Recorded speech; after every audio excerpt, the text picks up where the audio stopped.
So what was the worst Bond film? Well, to me it's a bit of a toss-up actually, because Quantum of Solace was a big mistake for me, and it really made me wonder if the producers had caught something off George Lucas, and so they've made something really good in Casino Royale, but they don't actually understand it, like a chimp making fire. That was poor, but then, to be honest, was it the worst of all? I mean, Die Another Day was a real stinker. Probably, if I'm being truthful, probably Die Another Day is the worst. It was just absolutely ridiculous. Started off okay, and then just completely jumped the shark. No idea what was going on there. Just crazy stuff. Honourable mention to Moonraker, which was probably actually quite enjoyable. It was good fun in its own way, but completely ridiculous. The moon base, bonkers plot, strange romantic subplot with Jaws. Yeah, probably best to judge that one on its own merits, because if you judge it in context, it'll make your head explode.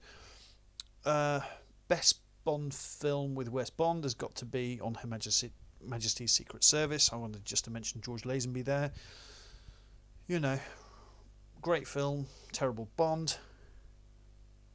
Die Another Day, that was not great either, to be honest. I think they're some of the weakest ones, and I mean some of them were just very forgettable, just not particularly interesting. The World Is Not Enough, the plot for that was absolutely bonkers. That's actually the one I always forget, and it's a shame because it's got a good cast, but it's unfortunately it just represents what was wrong with the Pierce Brosnan days of Bond. Really, it all went wrong. So there we go.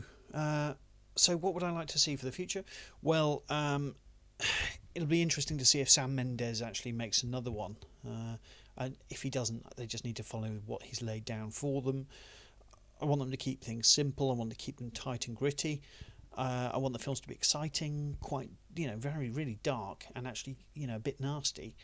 And as I said, I want Bond to suffer, and we want a Bond girl who is, pretty damaged and messed up, and just to keep things interesting. We saw what Christopher Nolan did with the new Batman films. He took, actually, I've never been particularly interested by Batman or Superman. I really don't see the appeal. You then see what Christopher Nolan does with it, and you actually go, that's interesting. He's putting things in there that aren't necessarily there.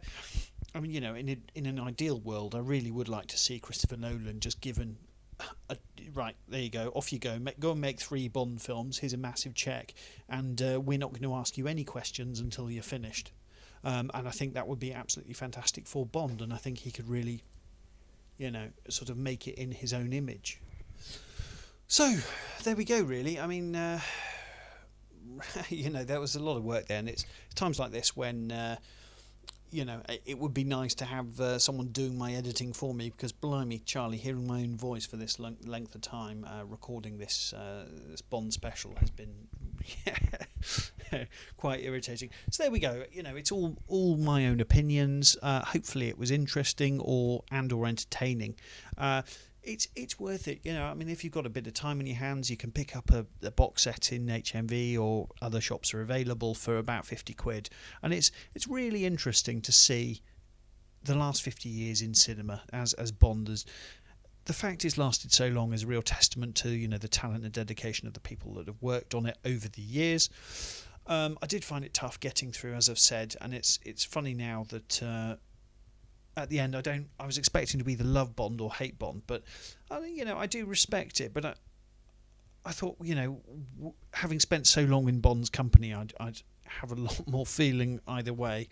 But I'm not going to rush to see a Bond anytime soon. But either way, really, I'm not that emotive about it.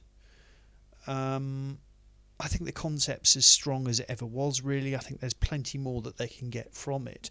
As I've said, really, in terms of going forward, I think Sam Mendes will do a really good job, and the more you put into it, the more you get out of it, and you've got to take it from the context it came from. So there we go. That's pretty much it. That's my Bond summary, and I hope you enjoyed it. Kind regards.